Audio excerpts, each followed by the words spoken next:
Now let's study the fourth and last lecture in the cardiovascular physiology about the regulation of the arterial pressure. तो इसके 3 important regulatory system है, लेकिन हमारे सारे books में 2 mention है, exam में भी 2 आते हैं, तो we will go with these 2. So the one is fast and the other one is slower. The fast is neural mechanism that is through baroreceptors, and the slower one is hormonal mechanism that is through renin, angiotensin, aldosterone mechanism. ठीक है?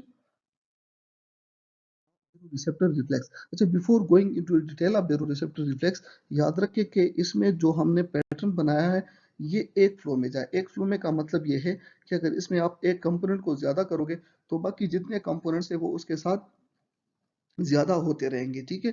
और अगर एक component को इसमें आप slow करोगे तो उसके आगे जितने भी कंपोनेंट हैं वो ऑटोमेटिकली स्लो होते रहेंगे, ठीक है। And that will help you solve any tricky question in the exam. अच्छा, first let me make a very simplistic type of diagram कि ये हमारे साथ आर्च ऑफ आयोटा हो गया, ठीक है। और ये हम बना देंगे bifurcation of the blood vessels और सोली टू मेडुला ऑब्लांगेटा, तो ये हमारा मेडुला ऑब्लांगेटा हो जाएगा और इसमें ये हो गया न्यूक्लियस टेक्टस सॉलिटैरिस, ठीक है। और ये हो जाएगा हार्ट, और ये एक नर्व और ये दूसरा nerve. And I am really sorry for my diagrams, ठीक है। तो ये हो गया, इसको कैरोटिड साइनस कहते हैं, इसको आयोटिक आर्च के बेरोरिसेप्टर्स कह देंगे। ये न्यूक्लियस टेक्टस सैलिटेरिस हो गया, ये क्रेनियल नर्व 9 हो गया, ये क्रेनियल नर्व 10 लाइक जिसको हम वेगस भी कहते हैं, इसको हम ग्लोसोफेरिंजियल या हेरिंग कहते हैं। और ये हो गया हमारा हार्ट, ठीक है। नाउ हार्ट में क्या होता है कि यहाँ पे ब्लड आता है और यहाँ से इंजेक्ट होता है, ठीक है। सो ये है वीनस रिटर्न, और इसमें जो वॉल्यूम होता है वो and diastolic volume and stroke volume. So now let's discuss the pathway.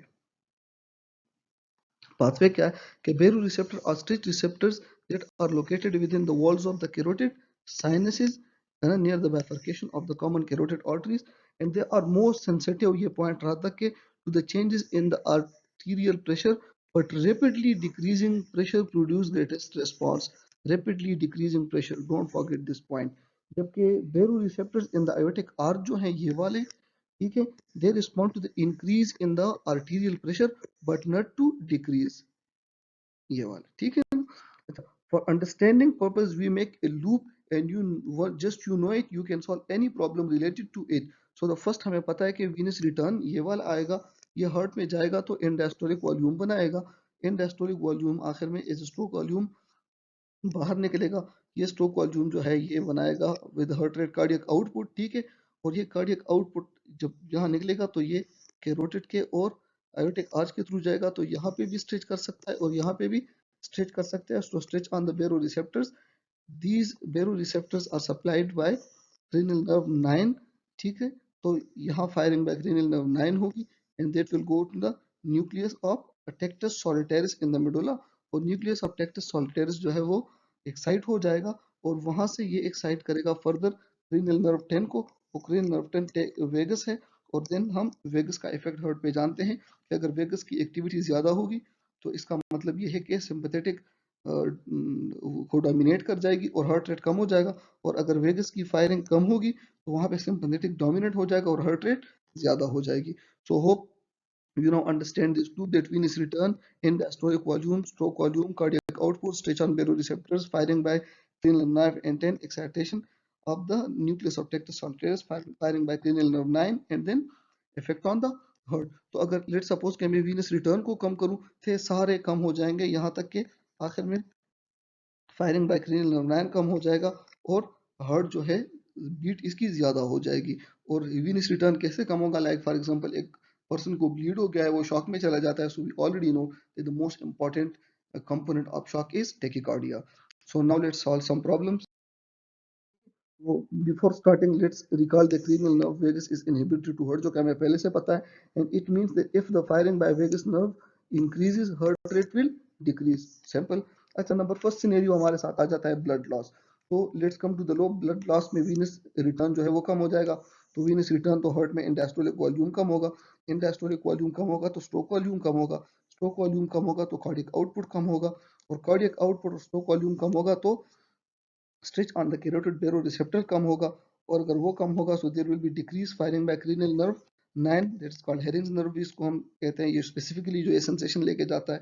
And then the excitation of the nucleus tectus solitaris will decrease, that will decrease the firing by cranial nerve 10, और हमें पता है कि cranial nerve 10 की firing decrease होगी तो heart पे parasympathetic effect decrease होगा, और हमें पता है कि हार्ट की तो डुअल सप्लाई है, तो अगर पैरासिम्पैथेटिक इफेक्ट कम होगा तो सिंपैथेटिक डोमिनेट करेगा, और if the sympathetic dominate that will increase the heart rate as well as contractility. So what if somewhat hit your carotid sinus, like for example ये जो आपका कैरोटिड साइनस है इसको किसी ने हिट किया, हिट का मतलब ये कि इसका प्रेशर ज्यादा किया, मतलब ये है कि ये क्रेनियल नर्व 9 की फायरिंग ज्यादा होगी, न्यूक्लियस ऑफ टेक्टस सोल्टेरिस की फायरिंग ज्यादा होगी, पैरासिम्पैथेटिक की फायरिंग ज्यादा होगी, और पैरासिम्पैथेटिक जो है हार्ट रेट कम करेगा, सो that is why a sudden blow on the carotid sinus can lead the person into arrest, ठीक है, या syncope। So just pick any point along the loop and you can pick any problem, ठीक है। So अक्सर question में पूछते हैं कि लेट्स सपोज एक पर्सन का वीनस रिटर्न हो गया, so which one of the following happen, तो आपको इसमें से कोई भी वो दे देंगे point, so you can easily pick कि अगर आपको कार्डियक आउटपुट दिया होगा कि डिक्रीज तो डेफिनेटली डिक्रीज, ठीक है, स्ट्रोक वॉल्यूम दिया होगा कि डिक्रीज तो डेफिनेटली डिक्रीज, ठीक है। सो you have to pick the answer from this loop. Now let's come to the slower pathway, that is renin angiotensin aldosterone system। तो हम क्या करेंगे कि हम एक किडनी बना लेंगे ऐसे, तो किडनी में क्या है कि अगर इसको परफ्यूजन मीन ब्लड कम जा रहा है, ठीक है, ब्लड कम जा रहा है इसका मतलब यह है कि ये सेंस कर लेती है कि बीपी तो कम है, तो यहाँ पे किडनी में जो जेजी सेल्स हैं, जेजी सेल्स क्या कर देते हैं, it releases an enzyme that is called renin, तो रेनिन क्या करेगा, प्लाज्मा में एंजियोटेंसिनोजिन को कन्वर्ट करेगा एंजियोटेंसिन 1, ठीक है, और ये एंजियोटेंसिन 1 जो है ये कन्वर्ट हो जाएगा एंजियोटेंसिन 2 में by an enzyme that is called angiotensin converting enzyme, और ये होगा mainly pulmonary primarily in the lung में होगा, ठीक है। तो फिर एंजियोटेंसिन जो है इसका इसके 4 इफेक्ट है। नंबर फर्स्ट ये कि it increases the thirst and the person drinks more water, तो मोर वाटर का मतलब ये है कि यहाँ पे ये परफ्यूजन ज्यादा करने की कोशिश करेगा, so increase the form of volume help to increase the BP.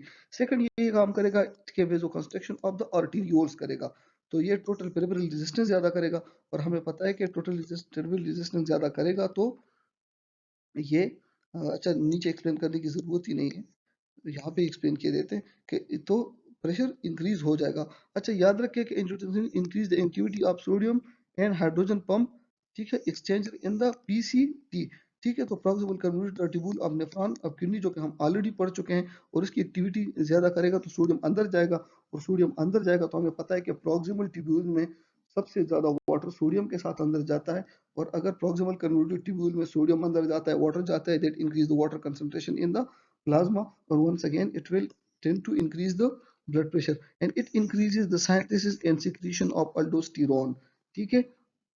तो ग्लैमुरुलोसा रेटिकुलरिस एंड फेसिकुलेटा ये आपको याद होंगे, तो सॉरी जीएफआर, तो एफआर हम ऑलरेडी पढ़ चुके हैं। ये ग्लैमुरुलरिस जो है ये हमने कहा था कि ये एसीटीएच के अंदर काम नहीं करता, it works under the control of angiotensin 2, ठीक है, और एंजियोटेंसिन 2 इसको एक्टिवेट करता है, तो वही स्टीरॉयडोजेनेसिस पाथवे आपको याद हो, तो उस पाथवे के थ्रू अल्डोस्टेरोन रिलीज होता है, और हमें अल्डोस्टेरोन के एक्शन का पता है कि अल्डोस्टेरोन क्या करता है, डिस्टल ट्यूब्यूल में जो प्रिंसिपल सेल और अल्फा इंटरकलेटेड सेल हमने पढ़े थे, वहां पे ये सोडियम की रीअब्जॉर्प्शन करेगा और उसके साथ वाटर और प्लाज्मा वॉल्यूम से ज्यादा करेगा, जबकि secretion of potassium and hydrogen and causes hypokalemia and alkalosis, ठीक है। तो with these overall effect the renin angiotensin aldosterone system will try to increase the blood pressure। Now we will study control of special circulation। special circulation का मतलब ये है कि cardiac output जो है ये कौन कौन से ऑर्गन को कितना जाता है, ठीक है। अच्छा हर एक ऑर्गन में फिर हमारे साथ 2 टाइप्स के कंट्रोल होते हैं, एक वहाँ पे परफ्यूजन को लोकल मेटाबोलाइट कंट्रोल करती है, और दूसरा उसको सिंपैथेटिक कंट्रोल होता है, ठीक है। तो बाज ऑर्गन्स में local metabolites control mechanism dominant होगा, बाज में सिंपैथेटिक कंट्रोल डोमिनेंट होगा। और हम ये भी पढ़ेंगे कि वो जो एक्टिव मेटाबोलाइट्स हैं कौन कौन से और ऑर्गन स्पेसिफिक ये डिफरेंट होते हैं, ठीक है। तो now let's start with the coronary system. तो कोरोनरी सिस्टम में हमारे साथ क्या है कि the local metabolite system is the most important mechanism, जबकि सिंपैथेटिक इसमें लीस्ट इंपॉर्टेंट मैकेनिज्म है। So whenever you are ask in the exam के the most important mechanism coronary vessels में क्या है, so that is local metabolite mechanism. और जो वेजो active metabolite है इसका लोकल, वो है एडिनोसिन। अच्छा, दूसरा ये है कि सेरेब्रल वास्कुलर जो 15% कार्डियक आउटपुट रिसीव करता है, और इसका भी most important mechanism local metabolite mechanism है। और जो सिंपैथेटिक कंट्रोल है वो इसका लीस्ट इंपॉर्टेंट है, और इसका मेन मेटाबोलाइट जो है वो है कार्बन डाइऑक्साइड। अच्छा, जो मसल्स जो है ये थोड़े ट्रिकी हैं। इसका most important mechanism during exercise local metabolite है, और हमें पता है कि ड्यूरिंग एक्सरसाइज मेनली हमारे साथ लैक्टेट बनता है, and beside lactase potassium and adenosine also plays an important role. लेकिन रेस्ट में हमारे साथ सिंपैथेटिक जो है मोस्ट इंपॉर्टेंट मैकेनिज्म है, और हमें इसके पता है कि इसके दो रिसेप्टर्स हैं, अल्फा 1 और बीटा 2 रिसेप्टर। अल्फा 1 कंट्रैक्शन काज करेगा और बीटा 2 डायलेशन। तो अगर आपको मसल्स में रेस्टिंग मसल्स आए हों, so the most important mechanism is local metabolite. और मेटाबोलाइट्स क्या है, lactate specifically, also potassium adenosine. और रेस्टिंग कंडीशन में most important mechanism is sympathetic control. अच्छा, स्किन जो है वंस अगेन कम ब्लड रिसीव करता है, दैट इज 5%, और इसका लोकल मेटाबोलाइट जो है वो पुअर मैकेनिज्म या लीस्ट इंपॉर्टेंट मैकेनिज्म है। कोई सच मेटाबोलाइट्स इसके मेंशन नहीं है, लेकिन इसका मोस्ट इंपॉर्टेंट मैकेनिज्म है वो है sympathetic, and it is important for temperature regulation, ठीक है। और फिर हमारे साथ है पल्मोनरी, जो कि 100% of the cardiac output receive करता है। This question is frequently asked in exam, और इसका लोकल मेटाबोलाइट मैकेनिज्म जो है बहुत इंपॉर्टेंट है। और इस पे भी आपसे बार बार क्वेश्चन पूछते हैं कि इसमें हाइपोक्सिया जो है ये वेजो कंस्ट्रक्शन काज करेगी। बाकी ऑर्गन में हाइपोक्सिया वेजोडाइलेशन काज करती है, लेकिन पल्मोनरी वास्कुलेशन में हाइपोक्सिया जो है जो वेजल कंस्ट्रक्शन, और इसका sympathetic least important control mechanism है। So the pulmonary circulation is unique. It receives almost all of the cardiac output, and decrease in the oxygen, i.e. hypoxia, causes vasoconstriction of the pulmonary vessel. In other organ, when oxygen is low, for example, carbon dioxide is high, this result in the vasodilation. This phenomena is called hypoxic vasoconstriction. जब hypoxia हो जाता है और vasoconstriction हो जाता है, and this is specific to the pulmonary circulation. और exam में आड़े टेढ़े क्वेश्चन इस पे आते हैं, लेकिन याद रखें कि इन रिजल्ट यही increase pulmonary pressure, hypoxia and vasoconstriction. Never forget, don't be confuse with the lengthy turning and twisting scenario. In result आपका यही होगा कि hypoxia will cause vasoconstriction in pulmonary vasculature. With this, we come to the end of this discussion. Thank you so much, and please remember me in prayer.